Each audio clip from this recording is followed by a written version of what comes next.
everybody, and welcome to another episode of Comics, etc. As always, we talk about comics. Yeah. That's pretty much this show. I think we're just trying to say, if you haven't figured out by now, that we talk about comics.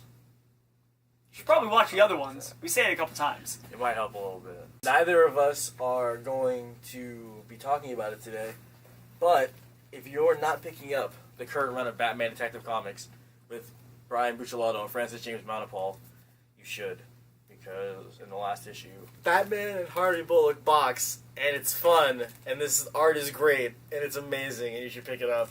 Now on to the individual reviews. Alright, so for my first one, I'm going to be talking about one that I talk about all the time. Punisher. Right now, they're starting a Punisher Black Widow crossover. Looks like it's going to be good. Pretty much the story is going in some weird direction that I'm not quite sure where it's going to go, but I kind of like that. I kind of like being held in suspense. The art, pretty much on par with all the other times I've been reading this. I don't know if I did it before, but there is an addendum to all of the stuff I said prior. I forget exactly what I said, but it isn't what I said. It's decent art. It's very individual art, and that's something I'm really appreciating, because I'm going through a lot of stuff like in Future's End, which we've been reading.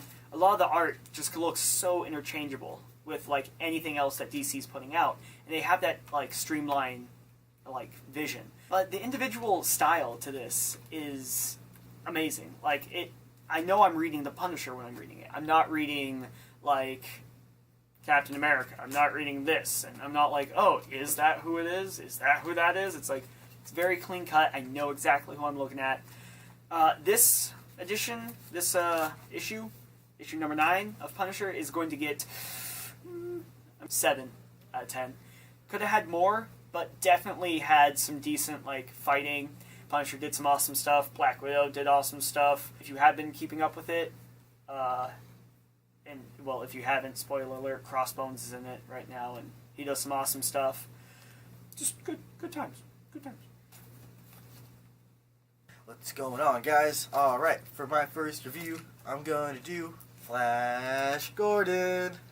I like sci-fi heroes. I like science heroes. I recently read Tom Strong and the Planet of Peril series. I thought it was super fun. I'm picking up Miller's Starlight series. I just like the sort of, 40s sci-fi space heroes. No real powers, just a drive to do what's right and to science, basically. I've been loving this series. It's being written by Jeff Parker and illustrated by Evan Shaner. And I have to say, Evan Shaner is the real hero of this series. You probably acknowledged already by this point that I'm really, really, really big on art. His art just has that really classic comic feel. I think when people look at old comics, they kind of romanticize the way old comics look, and then you look at it and the art's not always the best. His art is just like nice straight lines. It's hard to explain without actually showing, so give me 1 second. I'm going to show you guys. If you just take a look, just take a little bit of a look right there. Look at that art. Not super complicated. It feels like a really nice, that's a simple style. Like, obviously there's nothing simple about the art. It's very intricate work. You can tell that it took a lot of effort, but it feels nice and uncomplicated. As for the actual story, again, it has a quintessential classic comic book feel. The last time I reviewed this, Flash was helping a colonized planet fight against its oppressive emperor, and we see the ending of him helping this planet and moving on to the next one, which again is kind of normal comic fare. Finish up what you've done in one place, move on to the next. It's actually a really good series, I think, for anyone of any age, really. If you've got a younger sibling or cousin who wants to, pick up something that they can just read for fun, I would definitely recommend this. It was just fun to read. I enjoyed every minute of it. I'm going to give it an 8 out of 10 because it was just good all around. Nothing extraordinary, but everything was just spot on. Alright, so for my next comic, I'm going to be covering something that actually came out last week. I didn't talk about it, though, because I didn't know if I should or not, but I didn't have a lot to really choose from this week. So, for DC, we have the DC Comics Presents Batman Adventures, the 100-page spectacular. So, if you couldn't tell, what really drew me to this wasn't the Batman, or the Adventures, or the 100-page spectacular, or just DC, or the Bruce Timm, or the dead Batman. It's the Bruce Timm Batman. It's totally the Bruce Timm Batman. I don't know if I've told you before, but I love the Bruce Timmverse. So seeing that, I'm like, well, I have to get this. And even though the only comic that Bruce Timm actually did is the very last one, it's one I've seen a couple times, it's actually a good collection of comics. One of them actually addresses the costume change that Catwoman has from the Batman the Animated Series to the New Adventures of Batman, where it became streamlined with the Superman image, more pretty much what they went with for the rest of the Timmverse. But it was kind of weird because she went from being gray with some black on it, and then her normal human face, to being this pale anorexic skeleton. And so I'm like, what is going on? But they actually kind of address not the skeleton or the paleness, but they address the costume change, because it goes from mostly gray to all black. And I like the all black suit, but it was kind of a weird jump. So I like the fact they addressed that. It was a good fun ride. Good 100 pages of old school Batman. I'm going to give this one a 8 out of 10 because Batman, 100 pages of Batman. All right, so my next review is going to be on the new Grayson series. I probably should have prefaced all of my reviews by saying that this week I'm going to talk about a lot of really feel-good comics. Despite the rest of the world thinking that Dick Grayson is dead, we know very much so that he isn't, and you would think that that would have kind of a darker ramification. And while Dick is operating in the shadows in this spiral organization along with Helena Bertinelli, you still get that Nightwing humor. Just because his public identity is dead doesn't mean that Dick isn't still himself. With a lot of characters, if they were to lose their secret identity, they would just develop a new one. Whereas Dick Grayson is Dick Grayson. The Dick Grayson persona isn't an identity. That's who he is. I think he's a fun character to write, and he's a fun character to read. So even as he's, working on these covert missions, dealing with these enemies that are less than savory, cannibals in this one, he still manages to be that kind of idealistic, hero. You really see why he was such a foil to Batman when he was Robin. Was because he did bring that light, that energy, whereas Batman was very dark, very gloomy. Robin is always represented sort of the moral goodness in the Batman universe, and Dick hasn't let that go. So you see he's still not willing to compromise his personal morals despite the organization's desires. With a lot of, the new 52 series, we're seeing the characters a little bit darker. It's just nice to see that we didn't have that with Nightwing. He got to keep what makes him unique throughout the series. Even if I don't know where the story's going, I'm going to give it the benefit of the doubt. Good writing, good solid writing, and then there's a nice little part at the end that touches on the Batman-Nightwing relationship that I mentioned earlier, and I thought that was a really, really clever input there because it felt right for what Dick's doing, He's in high-stress situations, so it would make sense for him to kind of think back on all the great times he's had. In my mind, I was geared up to give it a 7.5, but then I remembered how much I enjoyed it, and I smiled. Did I smile? Let's say I smiled. And then I gave it an 8 out of 10. So it has an 8 out of 10. Alright, for my last one, before we get to everyone's favorite, we're going to do Rocket Raccoon. I didn't actually plan on picking up this series until I happened on an issue 1 that just kind of came to me. So I'm like, oh, well, I guess I'm picking this up. And I had read the first issue before. I'm like, it's good, but I don't know if I want to pick it up. But since I got it, might as well just start picking it up. I love Young's artwork. I love his writing. I pretty much love this series. It's wacky. It's out there. It's kind of irreverent, but it's fun. It's super duper fun. You don't have to be all like, ugh, I've been framed for murder. I need to make my way out of this maximum security prison and find the person that set me up. Pretty much, in this, he does get framed for murder.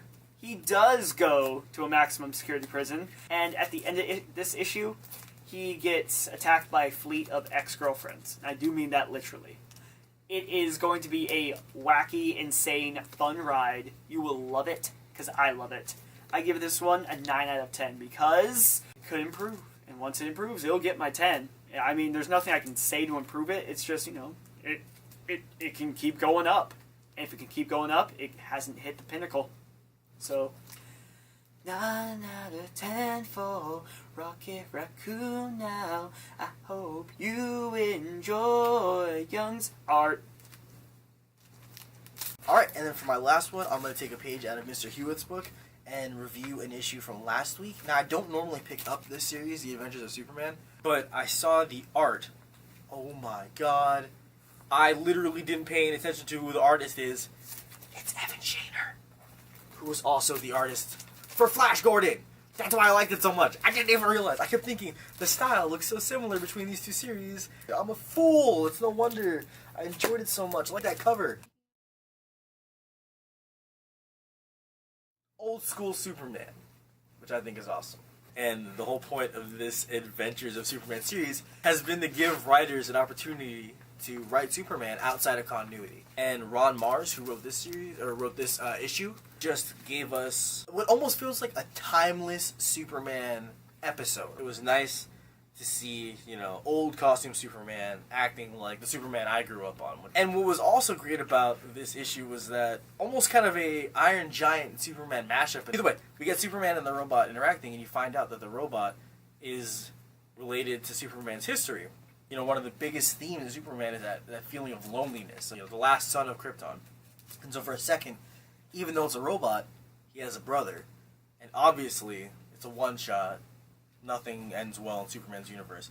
But he manages to go on from it, do the right thing, save the day. If you're looking for why people are fans of Superman, you should read this issue. I'm going to give it a 10 out of 10 because it really was a perfect personification of the Superman mythos. Alright, now that we've gotten through our individual reviews, we're going to jump into our favorite series of all time. Twister! Oh, Future's End. Last episode we told you to stop picking this up. This hasn't changed our mind. So, pretty much, what's some good things that happened in this? Anything that really, caught your interest? I will say this right off the bat.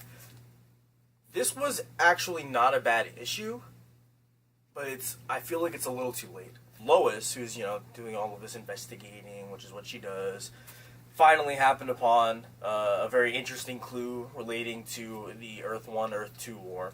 And if this had happened 10 issues ago, I would have been like, wow, what? And now I'm kind of like, yeah. Another interesting thing that happens, there's an awesome fight scene. Yes. That was kind of like the cliffhanger. Actually, it was more like maybe a step tumbler. When you think there's one more step? Yeah, just, I missed a step. It's a decent fight. Right. Kind of fun. Right. We get to see some nice teamwork from characters who have only just been introduced to each other, so that was kind of cool. Amico and Big Barda. Either way, it was nice to see, a little bit of heroism. You know what I'm realizing? This series has been kind of lacking in action. Notable, worthwhile action. Yeah, worthwhile is a very key word.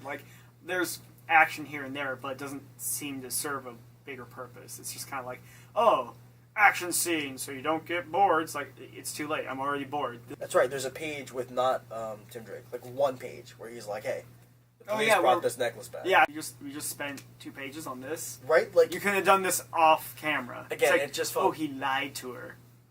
Yeah, you could have just said that after she found out. It was another moment where it's all like, this is cool, but this could have happened 5 issues ago and been actually relevant. Again, I think the biggest weakness for this series, I realize it's a weekly title, but whereas with Batman Eternal, we're getting pretty sizable chunks of maybe 3 storylines an issue. In this, we're getting 4 or 5, and we're getting just really bite-sized morsels. Yeah. So, if you were to take just the parts of each issue that corresponded to a single storyline, so just Batman Beyond, just Lois Lane, I'm pretty sure the story would be moving at an acceptable pace. Oh, yeah. But again, it's just this dragging our feet through the mud thing. I just wish they had done maybe multiple Future's End series. Or, at the very least, if each week they alternated between just one plot line. I was thinking that that would have been 1 or 2. very acceptable. What would you give it? This issue 14 of Future's End. What did I give last week's? Like a 4 out of 10? Sure. 5.5 out of 10. That's actually pretty accurate. I'm gonna give it a ripped Barda out of Lois Lane's face on the cover, which is ridiculous. It is. It's really all chopped I mean, up. it makes sense, but it's like, I'm sorry, did you not live in a world where Superman exists? And you're kind of perturbed by this? Nothing should surprise her. She's Lois Lane, gosh darn it. She's Lois Lane. Alright, woo, we got all through the reviews. Thank you again for joining us. I mean, really, 9 episodes in, and you're still watching. That's amazing. It is. It's not sarcasm whatsoever. We're really, really glad people are still watching. I haven't even been watching these. Yeah, he films them and then he forgets about them. Yeah. Every week we have to dig him up, remind him that he has to do this. It's the whole Solomon Grundy thing. Please, please, please, leave us comments, send us messages, all the shabazz. Follow us on Twitter. We are so up on Twitter. Sure. You would think that we're super hip because we're so up on Twitter. We tweet like the cool kids. And as always, remember who you are and what you are. Don't go causing any trouble out there in that world. And remember, it's totally okay to take a selfie. Because superheroes do it. It's not a superhero, that's Alfred. Look at the camera judging you with its one giant eye. Whatever, you're a Cyclops, you don't matter. You don't have rights. I'm gonna give this a Thomas out of Martha Wayne. All this references to 80s things. Oh yeah. That nobody else is catching because no one knows what it means.